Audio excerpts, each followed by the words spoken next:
In today's episode, we're going to be checking out the Cat Cub 40R.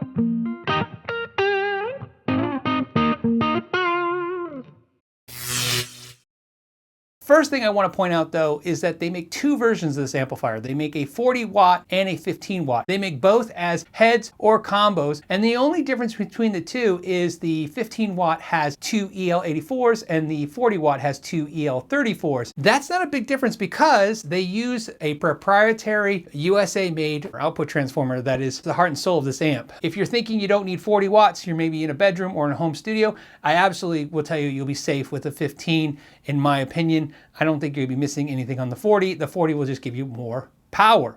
And the reason why I say that is because how this amp is laid out. And I want to get into that. So first of all, on your control layout, you have a volume, which is essentially a gain control. You have a switch, which we'll get to later. Bass and treble. A fat switch, we'll get to later. Reverb, which is digital reverb. Even though the amp is all tube, this is digital reverb. A cut control, it reduces the treble or boosts the treble in the power section, kind of like a presence control, but to me on steroids. And then a K master, different than a master control. And yes, this is a patented technology. What it is an active master control that's after the phase inverter. In other words, usually you have this master volume goes in the phase inverter into the power section of the amp. This is between the phase inverter and the power tubes. And what that does is it allows you to start getting the breakup of the power section without the power section blaring out the audience or yourself. A lot of you are probably going to want to think of it like an attenuator. It's not like that. It basically makes an amp perform very well at lower volumes. The first thing I want to talk about is this gain control. And so you have this volume gain control, and then you have the switch, which is a preamp switch. It switches between a 12AX7 and an EF86. And there's an LED light. Green is for the 12X7. Red is for the EF86. The EF86 is a more aggressive preamp tube. It was used in early Vox amps and it gives you more breakup. Now why that's cool, as I'm about to show you in a second, is it also is foot switchable. So you can have a foot switch to switch between these two preamp tubes. And what I want to show you first, before I do anything else, let's get into the clean of the amp. I have the amp set up the way I like it.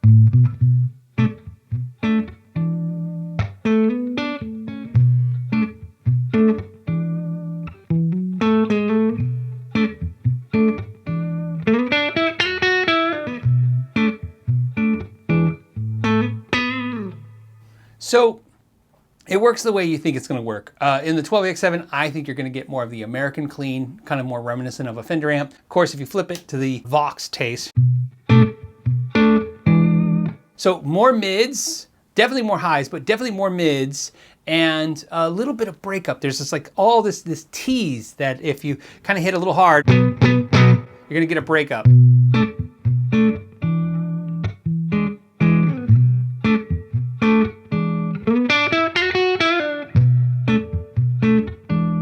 Can I go back to that 12X7?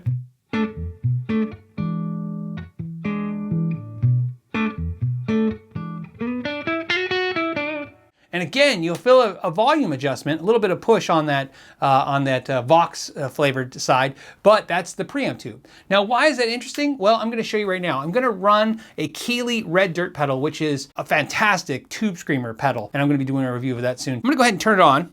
Okay, here's your pedal.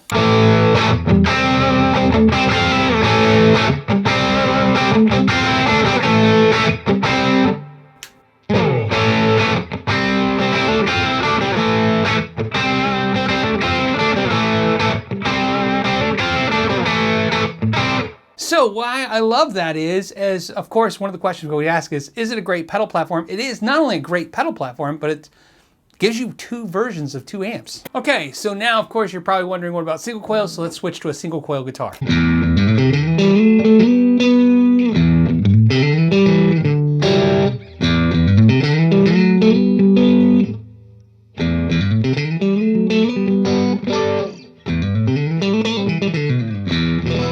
So as you can see from that, look how dramatically different just switching these two preamp tubes is. The other thing you could do is use this fat boost control, and that's going to boost the lows and of course add a little bit of more power to the amp, a little bit more signal input to the amp, like a boost pedal of course. And so let me show you that.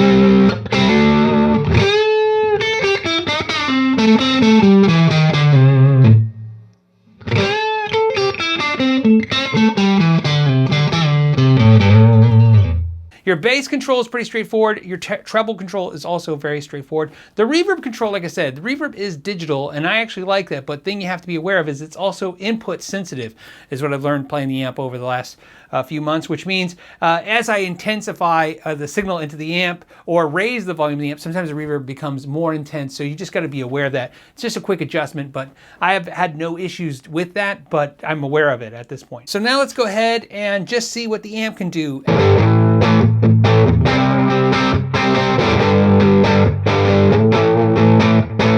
That's again the amp with the gain 80% of the way. Let's go ahead and switch the preamp tube.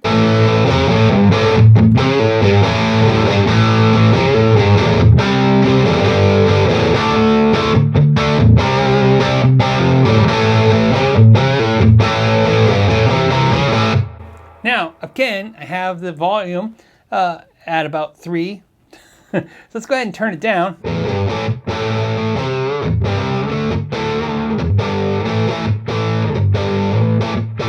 Now, to me in the room, it's a lot quieter.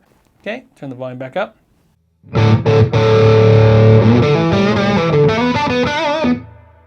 Turn that fat control off. Now I want to use the tube screamer in front of this, or of course the Red Dirt by Keeley.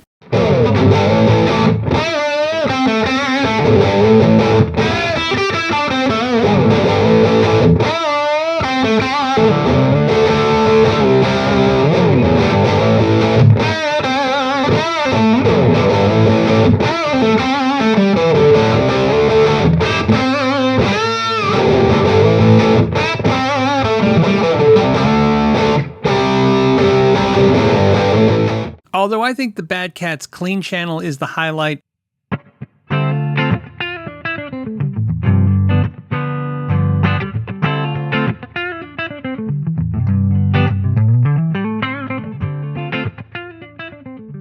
I want to show you how aggressive we can get this. I'm going to dime everything out to see how hot I can get the amp to play. Plus, I'm going to put the tube screamer in front of it and use a more aggressive guitar with hotter pickups. And here's what I got.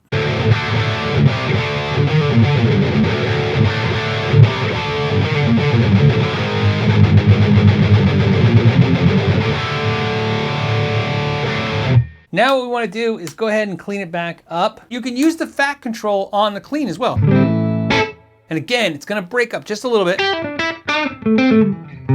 But what's nice about that is on your humbucker, you get kind of that light crunch where it's clean, breaks up just a little bit at the end. But if you're using a single coil pickup,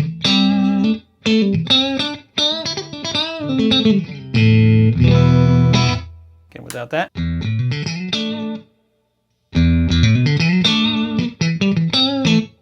So again, just a little bigger sounding. Do that. We'll run just a little hotter.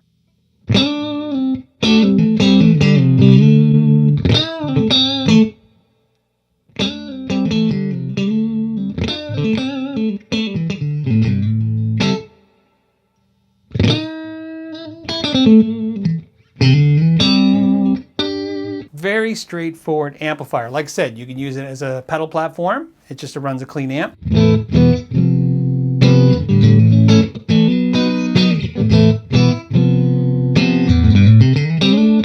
Run the amp a little hot, run that, or even run the boost.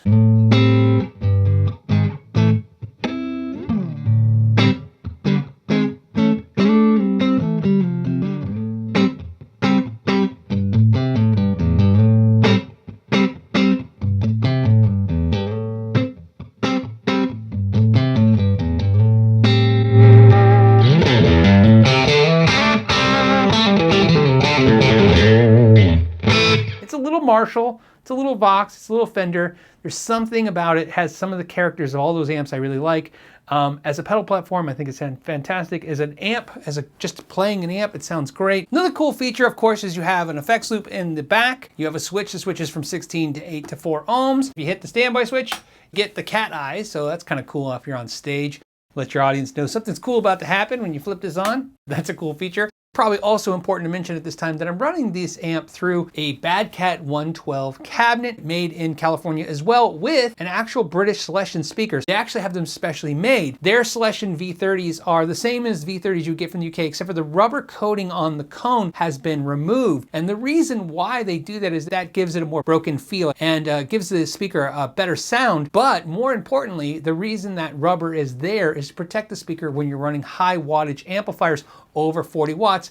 There is no Bad Cat amps over 40 watts, so they don't have to worry about that. So they decided to remove the coating off that. There's a lot of care and thought put into their cabinet and that speaker, and I think that comes through. In fact, I think if one thing comes through is that there's a lot of care and thought and time put into every single Bad Cat amp.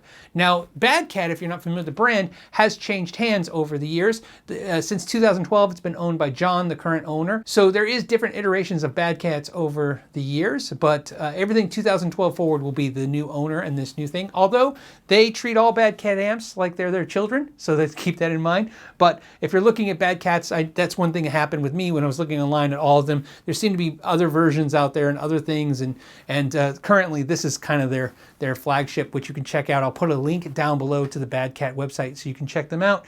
I also have the hand-wired edition of this amp and their new pedal, and I'll be doing videos of those. So if you want to check those out, make sure you subscribe and hit the bell notification.